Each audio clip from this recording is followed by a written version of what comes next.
year. You know who they are. I'm not going to introduce them to you. I just want to thank everybody for supporting us. Another group this year that's been tremendously in backing of us has been the faculty and our new Booster Club quarterback club this year, who strongly supported us and backed us all the way to the till. And I'll tell you, our stomachs will attest to that, right, guys? All right.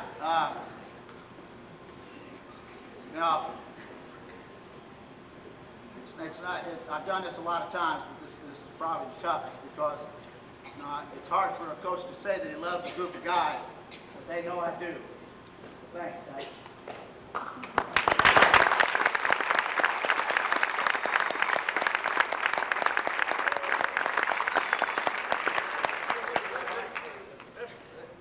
I'd like to thank the student body on behalf of the whole team and everything for coming out and supporting us all year.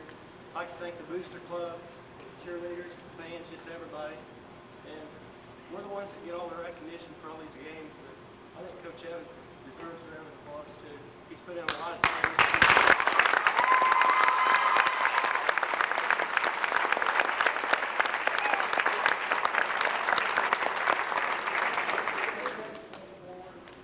On behalf of the team, I'd like to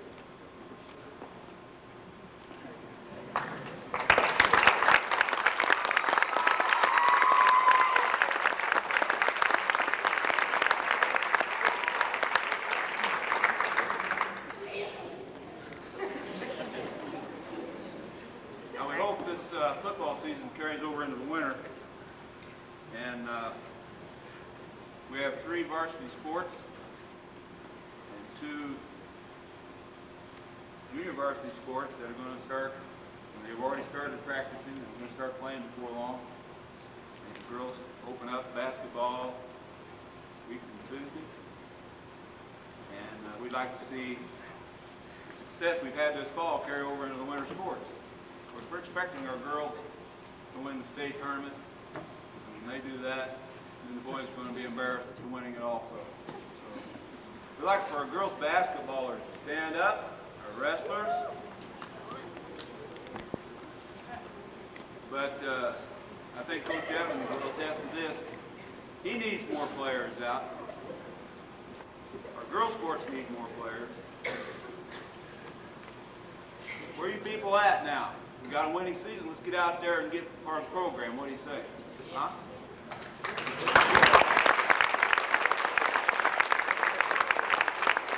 Here, I had a phone call just a few minutes ago. You young man, Coach Evans, and the rest of the coaching staff, Mr. Bill Huff, Coach Huff, who was here for several years and previously had held his team's the all-time school record here. He called and wanted to convey his special commendations and congratulations to these young men for the season they had in breaking the school record. I appreciate very much hearing from Mr. Huff a while ago, and he sincerely meant that. And one of the other things that I want to mention, and it's been alluded to just a little bit, but the Booster Club has done an awful lot for the entire student body in the school this year, and we sincerely appreciate that. And we offer a challenge to you people in the winter sports to continue the tradition which we've got started this year by this football squad. And I'd like for the entire rest of the student body to stand at this time, if you would. Just everybody stand, the entire student body.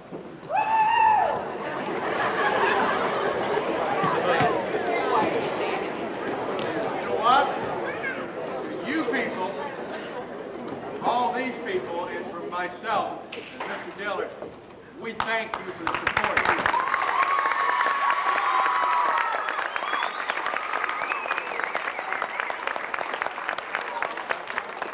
We urge you to continue that.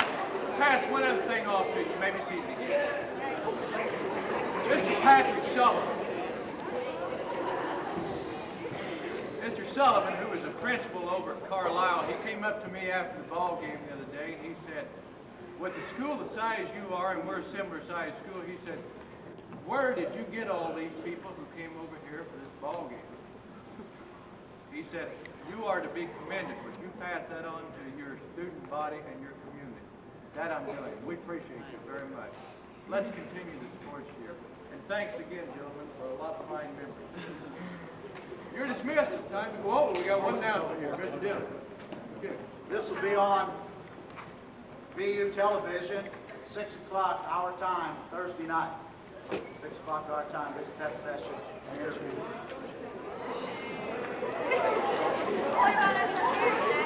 Yeah, I enjoyed this year probably as much as any football season I ever had. And I'd like to see it one more time. I know you would too. Let's get that offensive team out here and line them up one time. What do you say?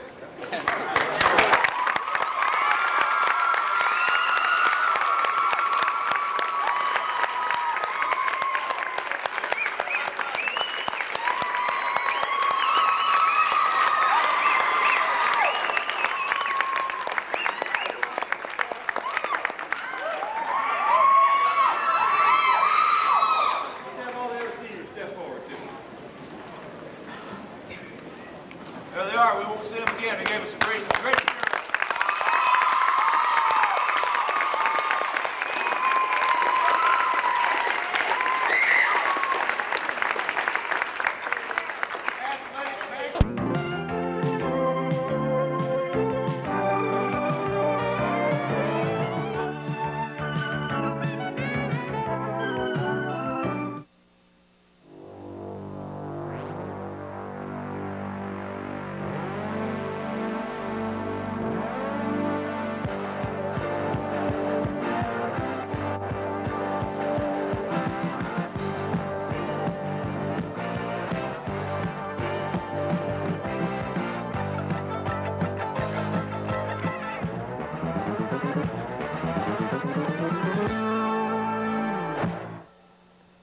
Good evening and welcome to this week's edition of Sports Week. I'm Brooke Steed. And I'm Michelle Ivers. On tonight's show, we'll take a look at the popular pastime of roller skating, and we'll have comments from Red Hill football coach Bill Evans on the Red Hill Salukis' outstanding football season. And I'll visit with Dan Burgai, chairman of the Vincennes University Law Enforcement Program, who recently competed in the Chicago Marathon. And we'll have the answer to last week's Sports Week trivia question. But first, let's take a look at some scores from last week's sectional championship round action.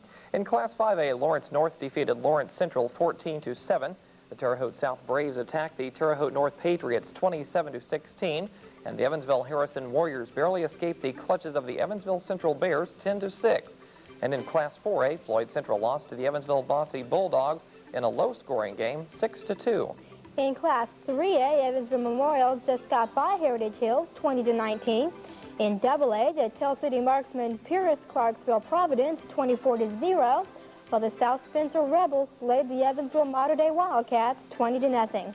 And then finally in Single A, South Putnam pounded North Vermilion 31-0, while Springs Valley shafted the Linton Miners 13-7. In Illinois playoff action, #1 ranked and unbeaten Carlisle shattered the dreams of a state football championship for the Red Hill Salukis as Carlisle defeated Red Hill 28-0. Last Thursday, the Big 8 Conference Girls Swim Meet was held at Boonville, with only 6 of the Big 8 teams competing.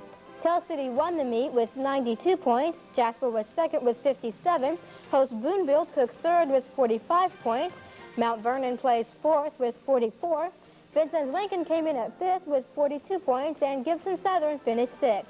Washington and Princeton did not compete. In local sports news, a key member of the North Knox High School girls basketball team has made a verbal commitment to play for Purdue next year.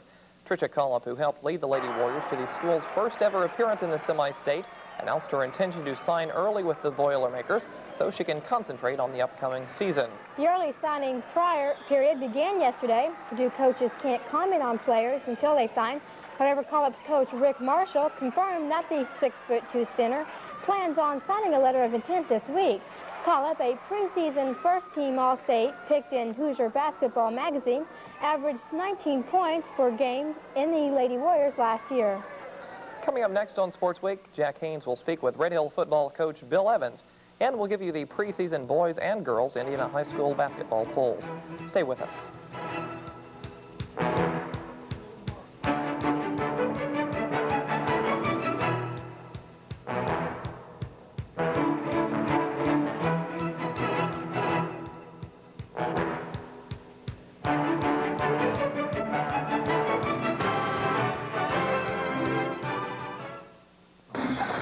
Next On Mystery, Sherlock Holmes risks his life in what he calls his strangest case. 2 deaths, Dr. Watson, in the space of 2 days. This is the work of the devil. Where the matter is beyond humanity, it is certainly beyond me. The Devil's Foot, next on Mystery. Patience! All will be revealed. Thursday at 9 p.m. on TV 22. This past weekend, the football season ended for the Red Hill Salukis as they lost to #1 ranked and undefeated Carlisle. Jack Haynes traveled to Red Hill High School on Tuesday afternoon and follows this report. Red Hill's football season is over, but there were no sad faces Tuesday afternoon as the entire student body gathered in the gymnasium to pay tribute to this year's football team who gave Red Hill Saluki fans their best season in recent history.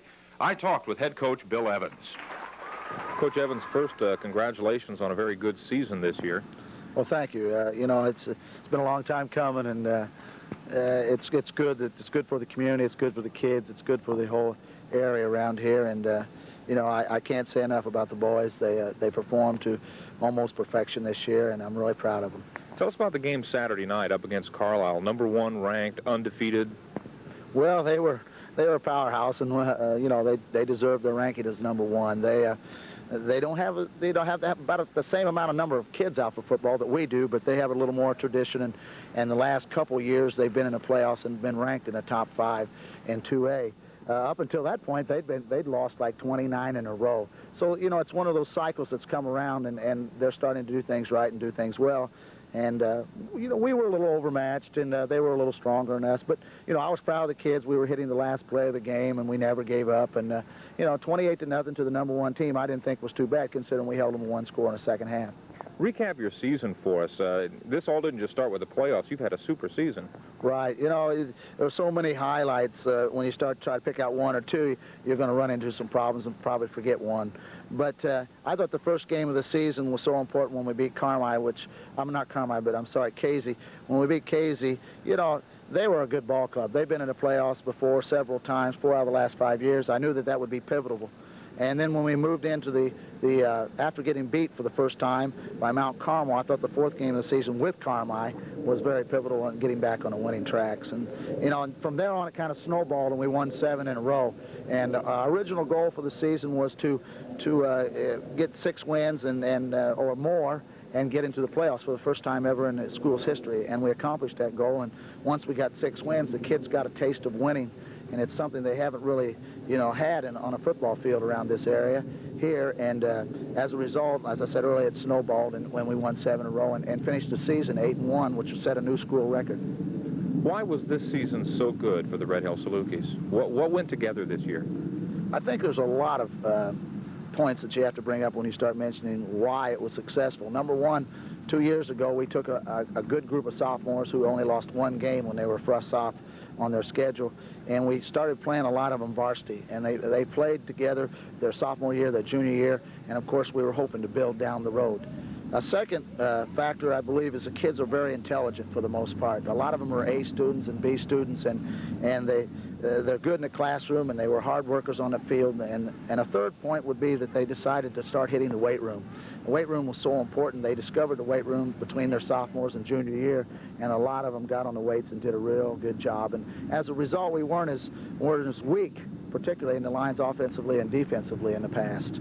So I think, you know, those are 3 big points. And then, of course, something we stretched all year long, we picked up a new code that I stole from a coach from around Chicago, that, you know, attitudes controls motivation, and motivation controls, you know, controls the preparation, and preparation, of course, then takes care of what we worked on all year, and that was success. And then we also stressed the word team. There was no I in the word team, and there isn't. So, you know, that's kind of what we worked with on the season, and we put that together, and we had 9 goals when we started the season, and the only goal we didn't really accomplish completely was to average 100 yards passing per contest. We missed it by about 125 yards, but we didn't have to throw the ball as much this year with Mark Ambrose, a tailback. Tell us a little bit about Mark Ambrose. Now, here's a guy who got almost 1,400 yards this season. Right, 1,397 he finished with, and you know, first of all, I have to say our offensive line deserves a lot of credit. They are a lot of 2-year starters on that offensive line. We start with Lance Smith, And we go to Jimmy Worth and Shane Brown and J.C. Brookhart and Mike Gray and J.J. Gentry, and our slot backs, which were Travis Reinhardt and Jesse Meadow. These kids deserve a lot of credit. And our fullback, Brandon Smith, who was a sophomore, who did a good job of blocking for Mark. And without those kids, and Clifford reading the option and handing the ball off and audible and things of this nature, you know, Mark doesn't perform half as well. He is a good runner. He is a talented runner.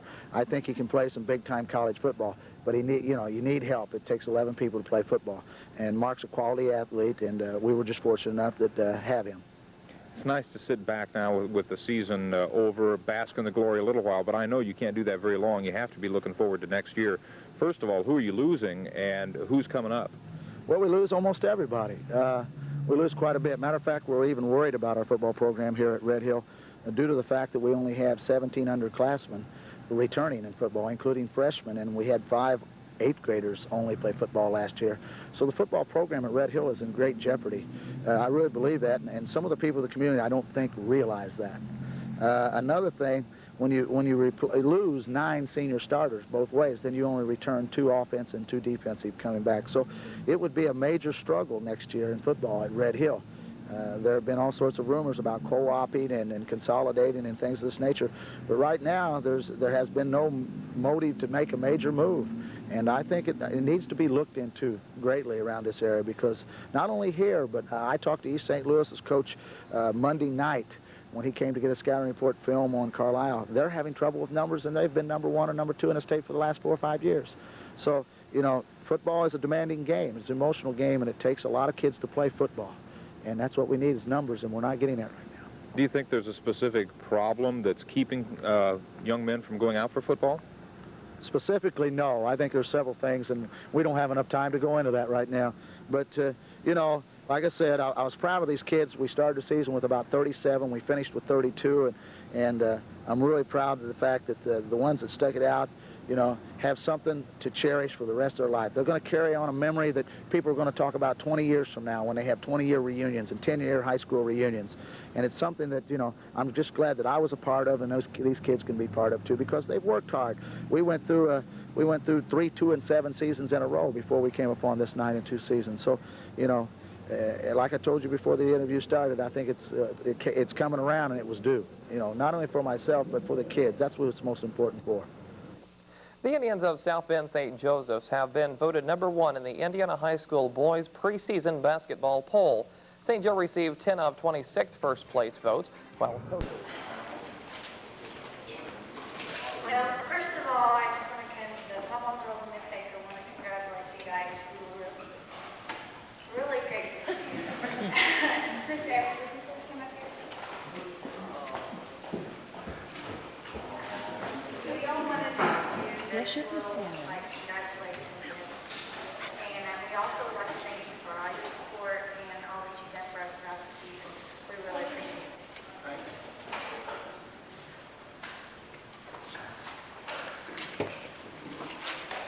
Scott Master doing this, it'll all be over for Ruth. Everything together, cards, Christmas. Here's the world famous novelist. Condensing the pages of meaningful dialogue into simple expressions of gratitude and appreciation for your boundless thoughtfulness, and thanks for everything. We love you. Great job. And this is from the Pop-Up as well. Now you sound like Ashley and Scott. Fortunately, Ashley and Scott think every dollar bill is still a $1 bill. When they finally find it, they say, oh, a $1 bill. We say, yeah, we keep 40, you get 1.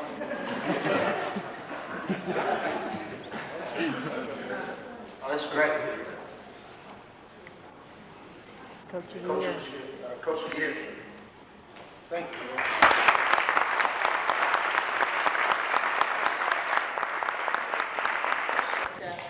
Mr. Dillard was talking about, and it was a really great feeling to be working with a bunch of girls and a boy, who were trying to cheer and help lead the team to victory.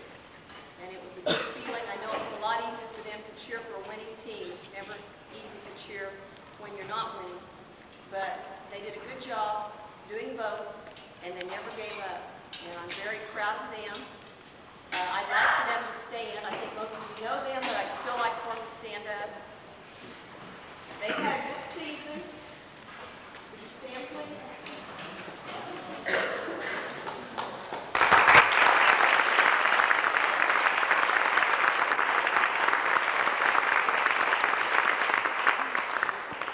They wanted me to thank the football team and Coach Evans for giving them the opportunity to do something that they might never get for them. We were not prepared for 3 overtimes, though. That was the only problem. I would also like to mention that they are also winners during this football season. They were participants in a cheer competition in Carbondale, Illinois, and they did win first place in that competition. So they're also on the road to victory. For our banquet tonight, they said they thought they could. And I said, good, make them just like the ones we had last year, change the names. And I gave them a list of names. They put the names on there and made it just like last year. Same date, 8788. But they have assured us that they'll correct that. So you guys get your senior plaques tonight. If you'll bring them to me in the office tomorrow, we'll ship them back. We're going to change them and have them back. Now, for the moment we've all been waiting for, Coach Evans, the award.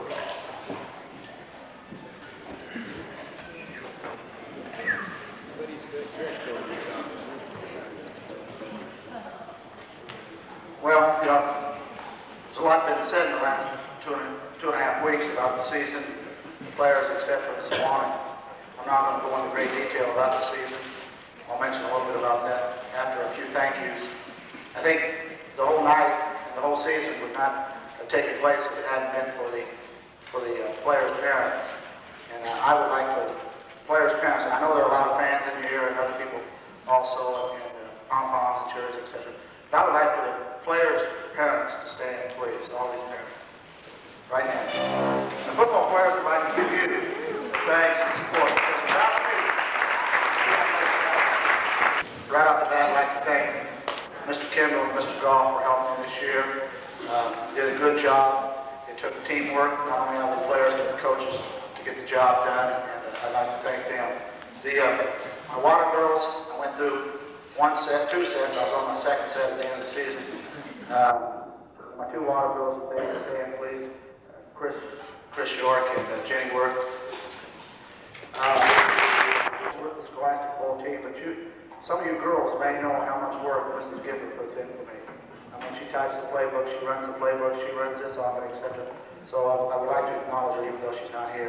My stat crew, Ron McKinley, I tell you, it's been a hectic year. I mean, winning's great, and you know, there's a lot of times in the newspaper call Joe or somebody call and say, "You got the stats on this?" And I'd say, "I haven't had time to look at them." I said, "I got a guy that's figuring, and I get them, and I'm so spoiled now I don't even look at them, so I can't tell you what's going on." So Ron McKinley, who did an outstanding job. Gary Wells, who does keeps track of the game. Nights he can't be there.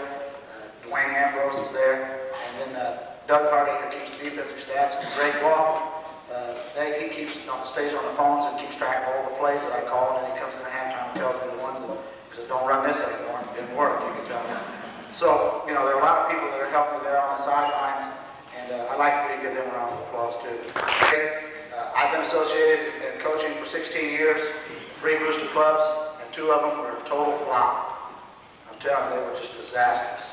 You know, I don't mind trying to tell you what to do, but it's when they start telling you what to do and it gets done, that's when you're in trouble. And we had no problems this year.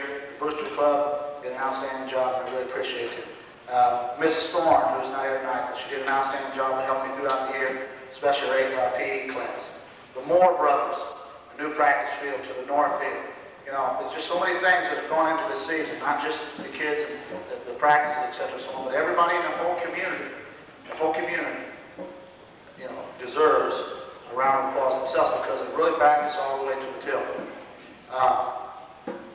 The Booster Club for tonight's meal and the administration, Mr. Dillard, Mr. Rice, and the school board, etc.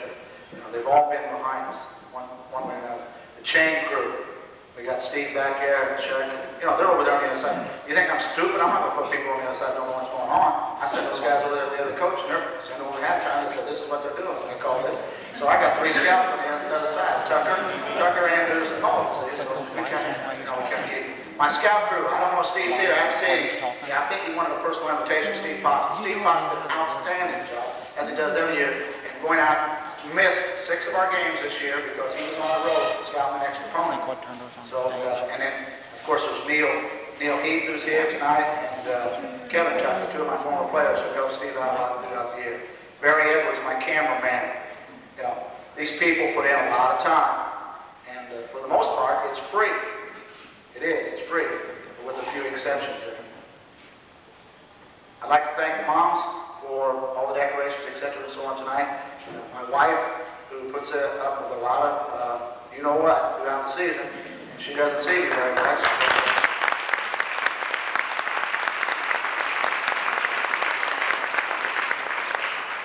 Sometimes when I come in the door, Scott Nash will run to Kathy and say, guess who's coming to dinner? That's been that long so many times. Did you get that, Mark? Well, you know, when the old saying is, when you start thanking people, you know, you're probably going to forget something, so I'll look my list over here before I step down. And I don't want to take a little time, and not that much, but I think it's been a special season for me. You know, it's the best season I've ever had, the first time we've ever gone to the playoffs with the school, record-breaking, etc., goes on. And records, we passed out some of the copies of the records, a new record for Red Hill High School. This year we tied or broke 72 Red Hill records.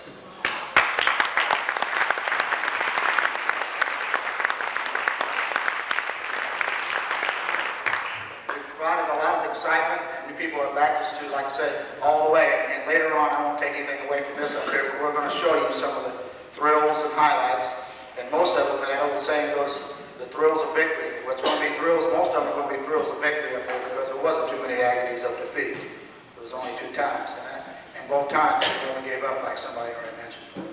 And then, one of the other things before we move on to the players is that I messed this up on VU's television.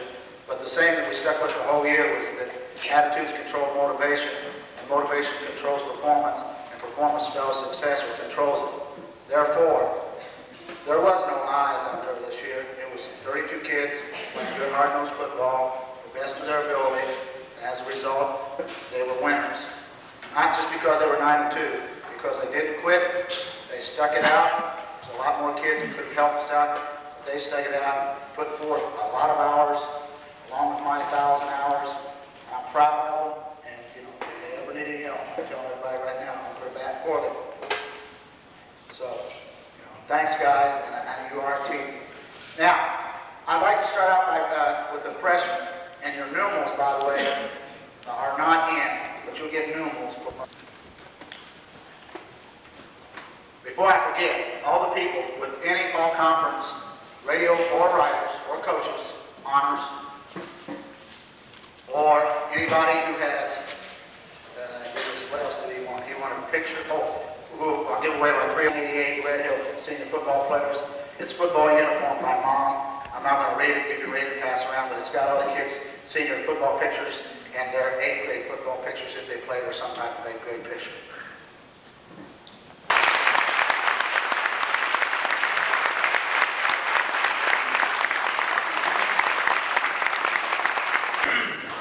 I'd like to thank everyone for coming out and supporting us this year.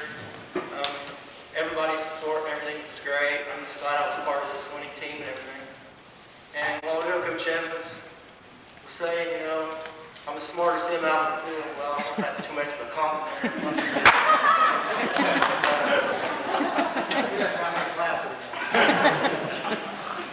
No, Coach Evans, he puts in a lot of hours for us.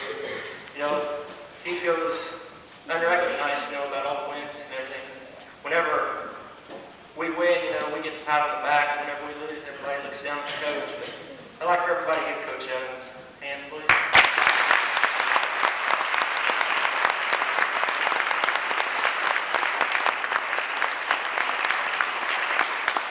On behalf of the team, I'd like to present this to him.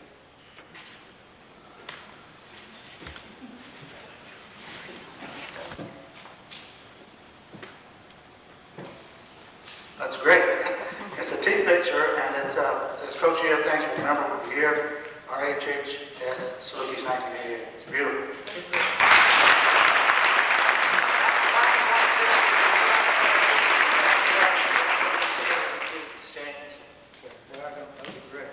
Thank you, guys. Super.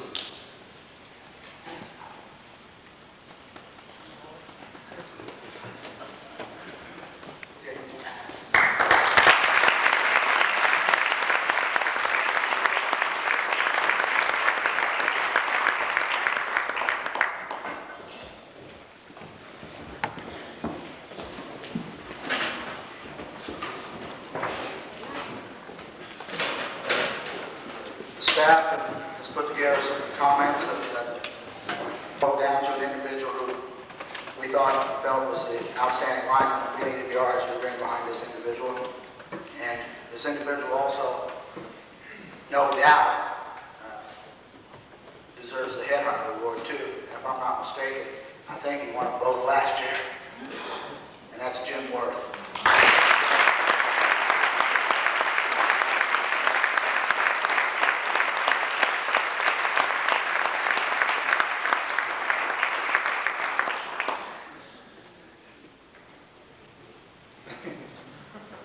Oh yeah, that's right. Have a dirty dog. That's right. There you go. The last award's the MVP. I don't know about MVPs. It was just something that the whole team deserves an MVP. And 20 years from now, when we all get together, and I'll be there, guys, and we have your reunion, somehow, might be on concrete slab or something like that. I'll be there somewhere. Not in person, in spirits, one way or the other. But the MVP goes to an individual who, again, has already received a number of awards and should have a number of awards coming to him down the line. This was not really a tough decision, but like I said before, without talking in circles, how do you pick an MVP for this team? But we did anyway, and we went again with Martin Andrews.